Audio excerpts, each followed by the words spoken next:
Hello, welcome to my new channel, A Monica Reads, and this is my Booktube newbie tag.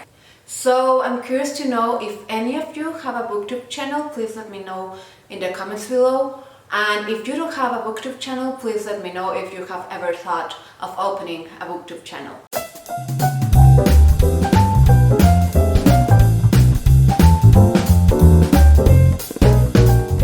I am very nervous and very happy to be opening an English Booktube channel. I've been thinking of ways of opening this video, but I can't think of anything good, so I'm just going to dive right into the questions. Question number one is, why did you start this channel? So I already have a Booktube channel. It was a Spanish/English Booktube channel. My idea at first was to upload 1 week in Spanish, the next week in English, and I wasn't really caring about numbers, but ever since December last year, I started uploading the same video, Spanish and English, in the same week. So the work doubled, and I decided if I was already uploading content in English and in Spanish in the same week, I might as well separate both channels. I already have a Booktube newbie tag in the other channel. You can go see it, but it sucks, and I decided that making this video is the best way to let everyone know that I have a new channel. Hello, it's me again, different day. So I was about to upload this video, but then I remembered that I wanted to include some bookish questions, and this is a mix and match of some other book tags that I already saw, and I added some questions of my own. So what is the bonus question number one? Describe yourself in 3 book characters. So I was thinking about this, and I came up with Bien from The Nightingale, Beth from Little Women, Sadie from Sadie, and Lara Jean from To All the Boys I've Loved Before. And I discovered that all 4 of them have a thing in common, and this thing is that they all love their families and they would do anything for them. Question number 2 is, what are some fun and unique things that you can bring to Booktube? My accent? Just kidding, that is not unique at all. So there are some tags that were originally created in Spanish, and I can translate those, and the other way around. And I also include TV shows and movie reviews in my wrap-ups, and I include them at the end of the year for the top 10 that I liked best, because I used to go to the cinema a lot before the pandemic. So if you're looking for some TV series or some movie recommendations, this is the place to go. I'm also getting into feminism, so it's going to be fun to talk about those rates and interesting. And to be honest, we all have something fun and original to bring to the table. Bonus question number 2. Name a book with the same family structure as yours. So I have an older brother and a younger sister, but I couldn't come up with a book quick enough with this family structure. But I am recently married, and now my new family structure is wife and husband without kids. And the only other book that I could think about when one of them wasn't dead or one didn't kill the other was A Stranger in the House. Question number 3 is, what are you most excited about this channel? To be honest, I really like the idea of documenting my reads and everything that I watch on camera. Also, I hope that I find friends that love to read and write as much as I do. And maybe even if I get a chance to go to a book event, I can meet some of my favorite booktubers, and maybe if I'm lucky, they will recognize me. Bonus question number 3. Name a book that has the place you are from as a setting. So I was born in Texas, and right now I live in Alabama, and it was harder to find an author or a setting that was from there. So I also lived in Mexico most of my life, and a book that's set in Mexico is a classical. It's told in second person POV, and it's got kind of creepy vibe to it, and this is Aura. Question number 4 is, why do you love reading? And I have always loved what can come out of someone's imagination and a piece of paper. I think that's wild. And since I was young, when I was looking at wonderful worlds, wonderful characters, I was more interested in finding a formula on how to create those wonderful things, more in those wonderful things per se. I think it also helps me be more empathetic, and I think that's a trait that everyone needs, and that's maybe the most important value that the world needs right now.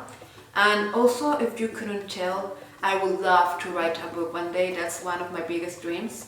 And in these pandemic times, books have been my favorite shelter.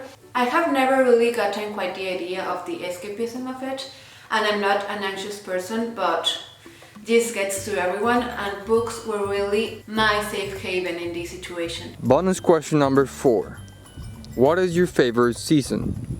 My favorite season, I used to think it was winter, but then I realized it's more like autumn. And a book that reminds me of autumn is The Turn of the Screw. Question number 5 is what book or series got you into reading? And I remember reading Amber Brown is Not a Crayon because the cool girls at school were reading it.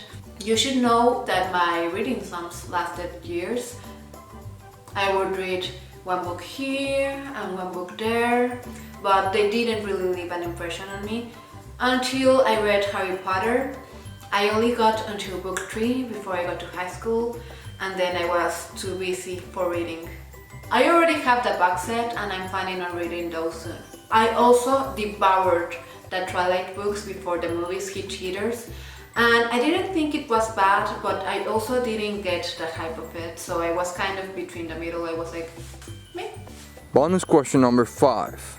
Name a book that represents a place that you want to visit.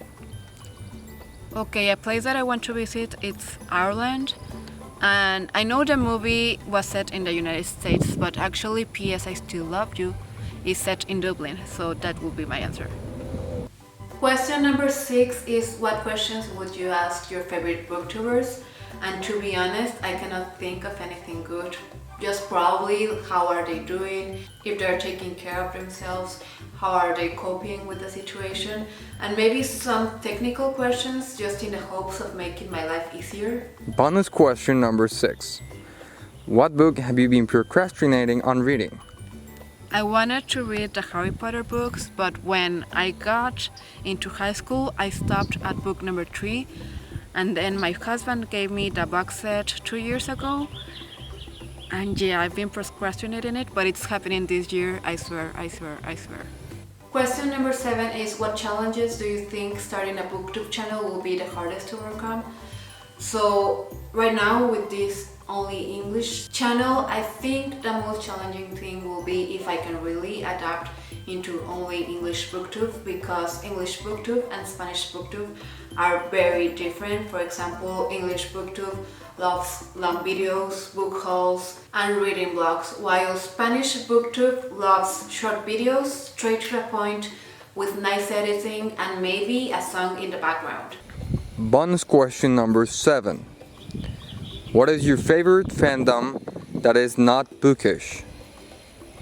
Okay, so this is going to be a little bit of cheating, but I discovered this fandom before I discovered the books, and I love Game of Thrones.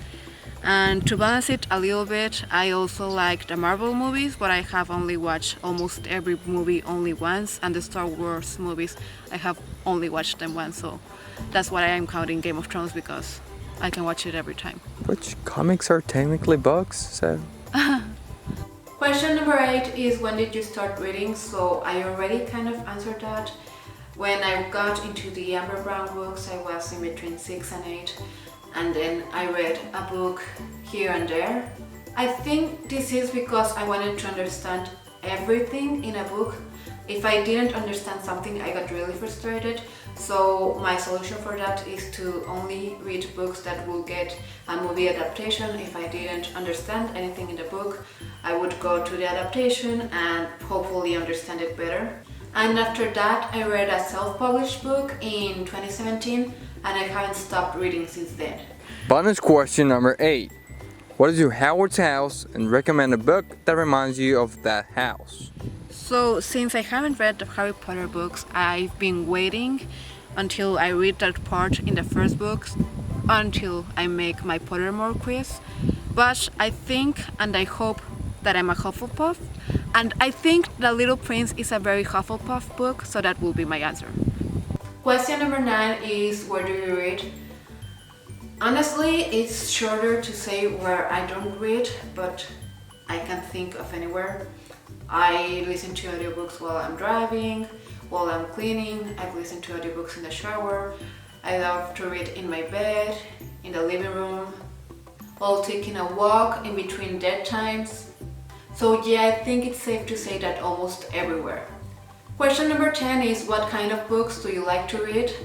So this is a big question. I think this is the most important question because this is where you get to know if you and me are going to be friends. I'm nervous, like my heart is racing. Let's see if I answer correctly. I'm writing a mystery/thriller, so I'm always reading that because that helps me to get inspired and to get an idea of what the market wants. And I also started a Spanish book club last year. It's entirely online. I'll leave the link in the description box just in case you speak Spanish and you want to join. So that helps me balance things in regards to genre. And in my wrap-ups, I love to see age range, whether it was by a female author or a male author, and also genre. So this helps me know that I'm reading a lot of contemporary this year. And this comes as a shock to me because I didn't used to read contemporary, but it's mostly because of the book club. I mean, I can't even recognize myself. I'm also reading more non-fiction this year. I'm loving historical fiction and I want to get more into fantasy. So if you made it all the way to this point, please write in the comment section below, Amber Brown is not a crayon. That way I will know that you made it this far and that will make me very happy. You can also say hi or just let me know what you thought, and thank you a lot for watching. You don't know what this means to me. Please consider subscribing and hitting the notification bell so that you know when I upload a new video. See you next week.